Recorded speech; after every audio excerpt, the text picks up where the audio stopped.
পানী হওঁতে তুমি আছিলা? পানী হওঁতে মই মাৰ লগত মিটিঙলৈ গৈছিলোঁ। আহি এইকণ পালেহি যেতিয়া পানী, তেতিয়া মানুহবোৰে হুলস্থুল কৰি আছিলে। মই ঘৰ পালোগৈ তেতিয়া। মোৰ দেউতা নাই অহা, বজাৰলৈ গৈছিলে।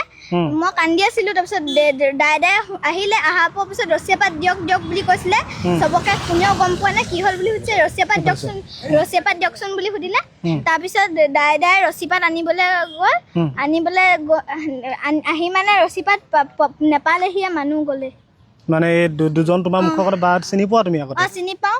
সেই ঘৰটো যে এতিয়া বন্ধ হৈ আছে না, তেওঁলোকৰ ঘৰৰ দুজন ভাইটি এটা ভণ্টি এজনী আছিলে। ভণ্টিজনী 1.5 মাহ হৈছেহে। আকৌ ল'ৰাটো এবাৰ ক্লাছ 1লৈ পাইছে। মাকো ইয়াতে আছিলে। তেতিয়া হেৰি হ'ল, মই চিনি পাওঁ। তোমাৰ এতিয়া ঘৰত কেনেকৈ আছা? ঘৰত আমি এতিয়া আমাৰ অকল শুকালে, পাকঘৰটো গোটেইটো বুই গৈছিলে। তাৰপিছত গৰু দৰ্জা মাৰিবলৈ নাপালো কাৰণে গৰু গোটেই সোমালে।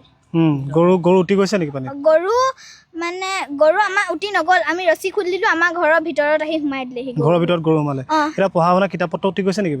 মোৰ কিতাপ পত্ৰ উটি নগ'ল, ৰাজত আছিলে কাৰণে। তোমাৰ লগৰবোৰ উটি গৈছে? মোৰ লগৰ